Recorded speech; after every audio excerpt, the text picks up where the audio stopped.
Sean bienvenidos, paganos, brujas, valquirias y berserkers a Cuentos Paganos. Este es un podcast de mitología en el que cada semana les contaré historias, cuentos, mitos y leyendas de diversas culturas a lo largo del mundo. Una semana más, me encuentro muy feliz de poder saludarlos de nuevo. El día de hoy no tenemos una introducción muy larga, ya saben lo mismo de siempre. Visítenos en nuestras redes sociales, el grupo de Facebook Contistas Paganos. Si nos escuchan en Spotify, que sepan que también estamos en YouTube y viceversa. Visiten la página de Instagram en la descripción. Todos los links a las redes sociales van a estar en la descripción. Así como si por ahí están perdidos y no saben, tenemos una cuenta de TikTok en la que hablamos sobre todos estos mitos que también les voy a dejar en la descripción. Entonces, a lo importante. El día de hoy voy a hablar sobre una mitología que personalmente no conocía demasiado hasta hace poco. Obviamente sabía de su existencia, pero no me había adentrado a leer sobre los mitos y debo decirles que me estoy enamorando de una manera enorme acerca de todas estas historias porque, como deben de saber, y si no lo saben se los cuento, las mitologías en Europa y en toda la parte que es Grecia tienen un origen en común, que es el proto-indoeuropeo. De aquí viene la mitología nórdica, la celta, la griega, la egipcia, la mitología india. Entonces es por eso que en estas mitologías comparten tantos elementos en común, porque todas vienen de pueblos cercanos, que con el tiempo fueron evolucionando y adaptándose al entorno y el contexto social de cada pueblo. La cosa es que hay otras mitologías que están más alejadas de este núcleo, que tienen elementos que a mi consideración son muy interesantes, tropos que no son tan comunes en otros mitos, como es en la mitología mexica o el caso de la mitología de la que les voy a hablar, el Shinto. El Shinto es la religión que se practica en Japón. Más adelante al final del capítulo voy a indagar un poco más acerca sobre la religión específica, pero el día de hoy les voy a contar, como ya es de costumbre, el mito de origen o la visión que tenían sobre el origen del mundo los japoneses. De hecho, esta mitología, el Shinto, tiene elementos que toma tanto de los mitos de China como de los mitos de Corea, toda esa parte de Asia. Sin embargo, creo que el Shinto es la que lo ha llevado un poco más a la cultura popular y se van a dar cuenta aquí, si ustedes son fans del anime, que muchos de estos nombres aparecen en un montón de animes muy conocidos. Entonces espero que lo disfruten. En un tiempo muy antiguo, justo antes de la creación del universo, surgieron los primeros kami, o dioses. Aquellos primeros 5 seres serían conocidos como los Kotomatsukami, quienes reinarían en el reino celestial de Takegamahara. Takegamahara es algo similar, si lo aterrizamos a otras mitologías, lo que sería el Olimpo, lo que sería Asgard, lo que sería el cielo, obviamente guardando sus distancias, pero para que nos vayamos haciendo una pequeña idea. Los Kotomatsukami nacieron en 2 grupos. El primero sería conocido como Souka Sashin, o los 3 creadores, y estaría conformado por Ame no Minaka Nushi no Kami, quien sería conocido como el principal maestro o el Kami solitario, pues él fue el primero en aparecer de los kami. De él se crearía la esencia del universo mismo. Después nacería Takami Musuhi no Kami, quien sería conocido como el gran creador, aquel que le daría forma al universo y al mundo. La última de ese primer grupo en nacer sería Kami Musuhi no Kami, la divina creadora, quien crearía las plantas y la vida. Tras la creación de estos 3 dioses se ocultarían del mundo. Dicha acción sería interpretada después como su muerte. Después de que este grupo le dio origen al universo, surgiría el segundo grupo, conformado por Umashi Ashi Kabi Hikoji no Kami. Todos los nombres son así de complicados. Estoy haciendo un gran esfuerzo para pronunciarlo lo mejor posible. Este Kami sería la energía, y también sería el primero que emergería de la tierra en forma de una caña. El segundo en nacer sería Ame no Toko Tachi no Kami, el cielo. De este Kami se nos cuenta que no tenía una forma definida ni tampoco atributos. Sería el último de este grupo de 5 kami celestiales. Tiempo después de la creación de las primeras deidades, aparecieron los Kami Yonanayo, las 7 generaciones de kami consecuentes, quienes también se dividirían en 2 grandes grupos. Los primeros 2 kami se generarían del caos de la tierra, siendo el primero Kuni no Tokotachi, el kami de las montañas. De él se dice que reside en la cima del monte Fuji. Este monte tiene una gran importancia en Japón ya que se encuentra en el centro de Japón y es el pico más alto de la tierra del sol naciente. Tras él nacería Toyo Kumo no Kami, quien tomaría la forma de la primera nube. Estos dos kamis se ocultarían de los demás después de ayudar a forjar el mundo, de una forma similar a sus antepasados los Kotomatsu Kami. El segundo grupo de kamis sería el más importante de las 7 generaciones, pues de este emergerían todos los kami y espíritus de Japón, además de conformar la creación del país y sus islas. Incluso, ellos serían los primeros kami en formar parejas de sexos opuestos, quienes se complementarían los unos a los otros. La primera pareja estaría formada por Ujini, el barro masculino, y Sujini, la arena femenina. Los voy a decir en ese orden, masculino-femenino, para que lo lleven en su mente. Ambos kami emergieron del agua y su unión ayudó a formar la tierra. La segunda pareja en emerger estaría conformada por Tsunuguji, que son los cuernos, e Ikuguji, la naturaleza. Ambos desarrollarían a los primeros seres vivos del mundo, quienes serían los animales y las plantas. La tercera pareja se encontraría conformada por Otonoji y Otonobe. Ellos le asignarían a cada ser del mundo su respectiva sexualidad. La cuarta pareja estaría formada por Omodaru y Ayahashi Kone. Según la tradición Shinto, ambos forman parte de un solo ser perfecto. Y por último, la quinta pareja, los kami más jóvenes de esa generación, Izanami e Izanagi, Padre Cielo y Madre Tierra. Sus nombres significan hombre y mujer que invita, respectivamente. A dicha pareja se le sería asignada la tarea de crear las islas de Japón. De igual manera, se dice que todas las generaciones consecuentes de dioses, o como ya lo mencioné, kami, vienen de estos mismos. El resto de kami, que habitaban en el reino celestial de Takagamahara, les entregaron una lanza gloriosa que se encontraba adornada con piedras preciosas, de nombre Ame no Nuboko, con la cual comenzaron a revolver el mar de caos que se encontraba en la tierra. Y al sacarla de las gotas de agua que caían de la punta, se comenzaron a formar las islas de Japón, comenzando por la isla de Onokoroshima, en la que Izanagi e Izanami erigieron un altar. En dicho altar, ambos kami realizaron un ritual, el cual consistía en darle vueltas a una columna, cada uno en un sentido, y en cada ocasión que se encontraran se unirían sexualmente, y de esa manera engendrarían a diversos hijos. Sin embargo, los dos primeros hijos en nacer serían traídos a la vida de una forma un tanto grotesca. El primero se llamaba Hiruko, o el niño sanguijuela, y el segundo Ahashima, la isla de espuma.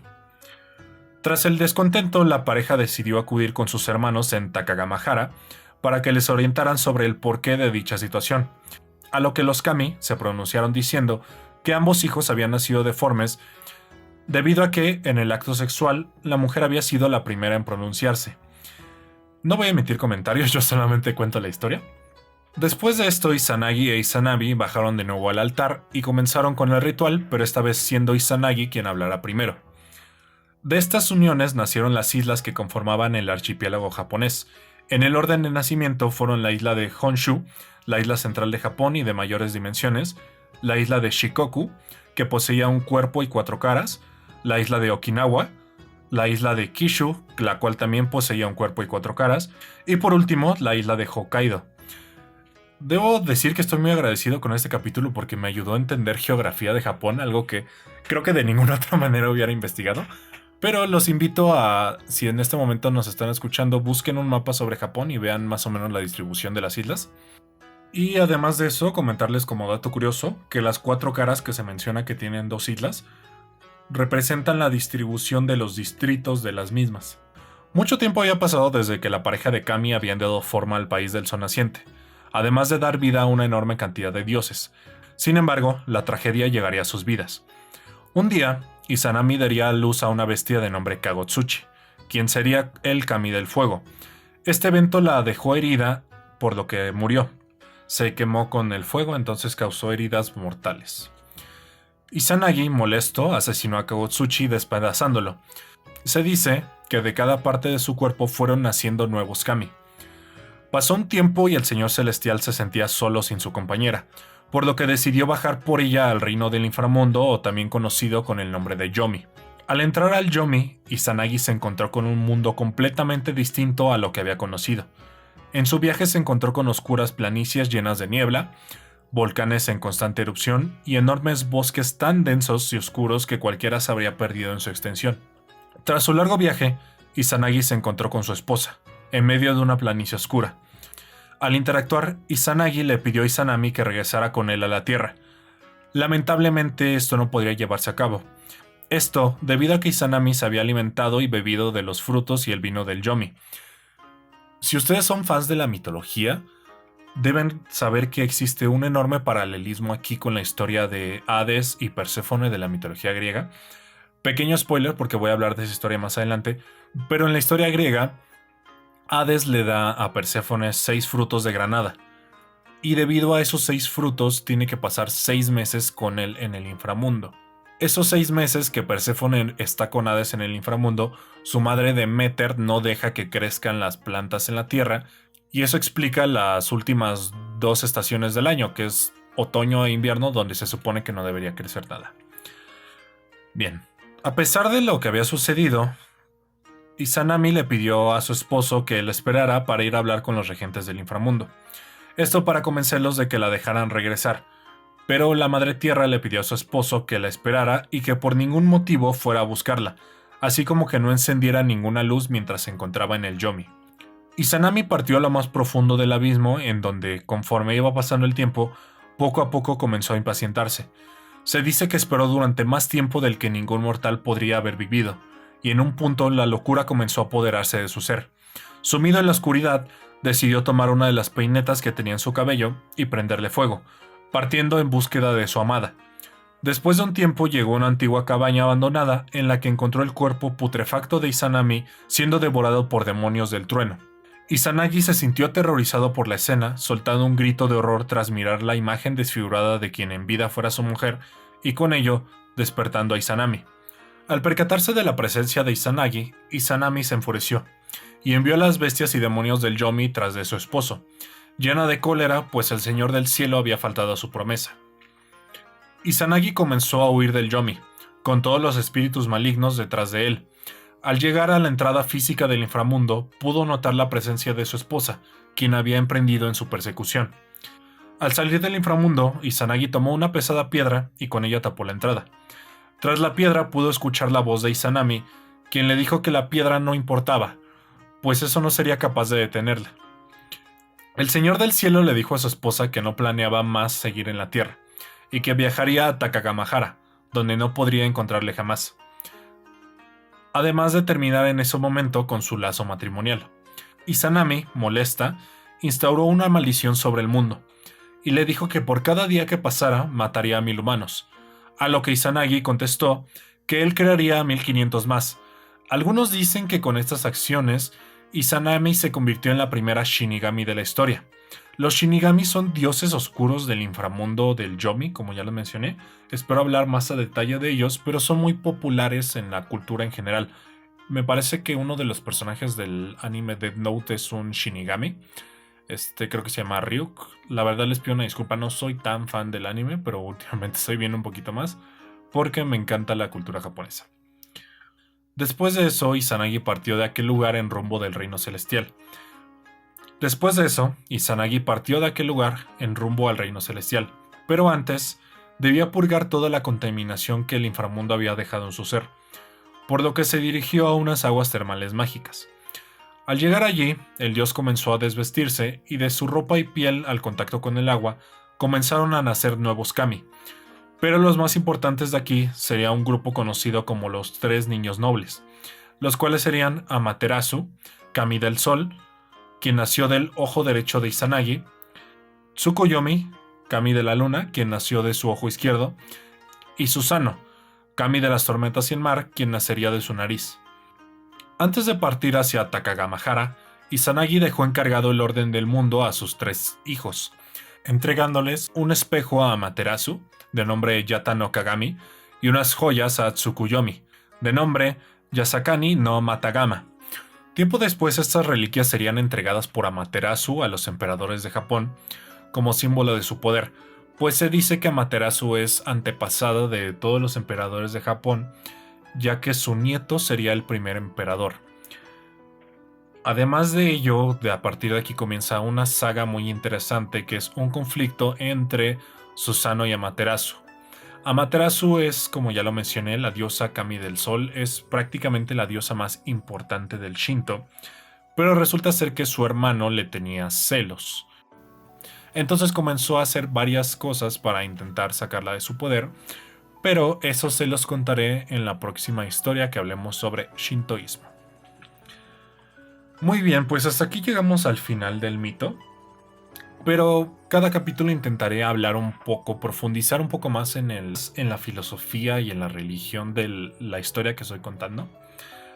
Una cosa interesante que mencionar sobre las reliquias que les mencioné: el espejo Yata no Kagami, las joyas Yasakani no Matagama, se unieron a una espada que recibiría Amaterasu como regalo, que se llama Kusanagi no Tsurugi. Y estas tres reliquias son las reliquias imperiales de Japón. Se supone que cada emperador las recibe del emperador anterior, porque como les mencioné, en teoría en el mito Amaterasu se las entrega al primer emperador. Estas joyas están en el templo Amaterasu en Japón. No sé exactamente dónde están, pero si tienen la oportunidad de visitar el templo, me parece que están como en tipo exposición para que las puedan ver. Y otra cosa interesante que mencionar es que estas joyas se dice que son kami también. Ahora, durante todo el capítulo me escuchaban repetir una y otra vez la palabra kami. Esta palabra la traducimos normalmente como dios o dioses. Algunas otras personas también la traducen como espíritus, fantasmas, demonios, etc. Realmente este es un esfuerzo de nosotros de entender estas deidades o estas figuras, pero la palabra correcta siempre va a ser la original. Kami es simplemente Kami. Si ustedes escuchan en otras fuentes, en otros mitos, que hablan sobre la diosa del sol Amaterasu, saben que se están refiriendo a la Kami del sol, Amaterasu. Realmente no afecta mucho a la historia, pero sí considero importante el comenzar a dejar claros algunos términos, sobre todo porque hablando de mitología, hay palabras que hemos tenido que adaptar a nuestro vocabulario, pero pues realmente el término Dios es de origen griego. De hecho, la palabra Dios viene de Zeus, que no recuerdo exactamente cuál es la etimología, pero es algo así como Padre Celestial. De ahí también el por qué al Dios judeocristiano se le llama Dios, aunque su nombre es Yahweh, Jehová o como ustedes gusten llamarle, o el tetragramatón. Pero yo considero importante, al menos en los mitos que yo relate, intentar apegarme lo más posible a las palabras que son correctas o que son utilizadas en el idioma. Palabras que como tal no tienen traducción. Por ejemplo, también con los nórdicos, la forma correcta de referirse a las deidades sería como Aesir o Vanir, pero de eso hablaremos después. Otra cosa interesante es que el Shinto, que como ya les mencioné, es la religión de Japón, el shintoísmo, es un ismo, no es una religión convencional. Esta no comparte elementos que tienen otras religiones de Occidente. No tiene doctrina, no tiene fundador, no tiene textos sagrados y no tiene teología. Por lo cual algunas personas cometen el error de llamarlo filosofía. Realmente no es así, es una religión. Simplemente se aleja un poco de los paradigmas de lo que nosotros conocemos como religión aquí en Occidente. Sin embargo, si ustedes van a Asia y comienzan a aprender sobre esta religión, sobre las religiones chinas, sobre el taoísmo, sobre el budismo, se darán cuenta de que comparten una visión un tanto general o un tanto similar del mundo. Y otra cosa interesante también es que en Japón muchos practicantes del Shinto también practican rituales del budismo Zen. Esto deriva en una ideología religiosa que es conocida como Shinto budismo. Hay un dicho en Japón que dice que uno nace Shinto y muere siendo budista, porque al final de su vida realiza los rituales del budismo para acercarse hacia la muerte. Y otra cosa interesante es que por lo mismo hay muchas historias que combinan elementos de ambas mitologías o de ambas religiones. Por ejemplo, recientemente en TikTok hice un video hablando sobre un anime que se llama Kimetsu no Yaiba o Demon Slayer, el cual de hecho no le fue muy bien a ese video, pero bueno. Ahí hablaba sobre unos demonios que se llaman Oni. Los Oni probablemente los conocen. Hay un emoji de celular que tiene una mascarita de Oni. Es una cara roja con cuernos y con colmillos. Bueno, los Oni son criaturas del folclore japonés que se asemejan a los demonios y a los ogros de las historias occidentales. Una cosa interesante es que vienen tanto del Shinto como del budismo. Entonces por eso les comento que realmente es difícil entender la línea divisoria entre Shinto y budismo, por lo cual muchas personas utilizamos el término Shinto-budismo. Además de que si ustedes revisan los índices religiosos de Japón, se darán cuenta que un buen porcentaje de personas practican el Shinto, como 60%, y otro porcentaje como del 55% practican el budismo. No tiene sentido porque suma más del 100% y eso es precisamente por lo mismo que les digo, porque practican ambas doctrinas religiosas. Sin embargo, a pesar de practicar el Shinto, las personas que pertenecen a esta religión no necesariamente practican los rituales. El ir a un templo adoratorio es algo más similar a un proceso social que algo de fe. Es decir, aquí en América, por al menos en México, si tú vas a una iglesia, se intuye que es porque eres religioso. Sin embargo, si tú vas en Japón a un templo Shinto, no necesariamente es porque sea religioso, sino puedes ir más por un aspecto cultural, por un aspecto de convivir con tus amigos. De hecho, hay muchos rituales que llevan a cabo en el país. Por ejemplo, cuando están a punto de presentar su examen a la universidad, acuden al templo de un kami, el cual olvidé el nombre en específico en este momento, pero es un kami que tiene que ver con la educación. A pesar de no creer específicamente en los kami como deidades reales o como figuras reales, lo hacen más como si fuera un ritual social. No tiene tanto que ver con religión, sino que es más un ritual social. Como ya les mencioné, algunos shintoístas no creen de manera literal en los kami. Esto tiene que ver con una filosofía religiosa muy similar a la del animismo. También espero hablar mucho de esa religión más adelante, ya que se cree que el animismo es la religión más antigua que existe en la Tierra. En esta no existían deidades, no existían dioses, simplemente se creía que todo lo que estaba a nuestro alrededor, los animales, las piedras, el agua, el aire, compartían un alma, un ánima, y que de esta misma podíamos conectarnos y aprender mucha sabiduría. Pero bueno, eso lo contaré en otra historia. También como comentario, el animismo se practica en muchas religiones paganas modernas. Pero bueno, hasta aquí llegamos el día de hoy. Espero que les haya gustado mucho este episodio. De nuevo, quiero agradecerles muchísimo por el apoyo que hemos tenido. Y también pedirles su apoyo con este podcast. El proyecto en TikTok va súper bien. Sin embargo, el podcast no ha arrancado con la velocidad que me gustaría. Entonces me encantaría que me dieran la oportunidad de compartir el podcast con sus seres queridos, con personas a las que les gustaría conocer más sobre esas culturas, con sus amigos otakus, porque yo sé que varios fans de Naruto ahorita, cuando dije Izanagi, Izanami, Amaterasu, Tsukuyomi y Susanoo, les sonó bastante familiar. Pero bueno, ya saben, si quieren conocer este y otros cuentos paganos, síganme aquí en Cuentos Paganos Podcast.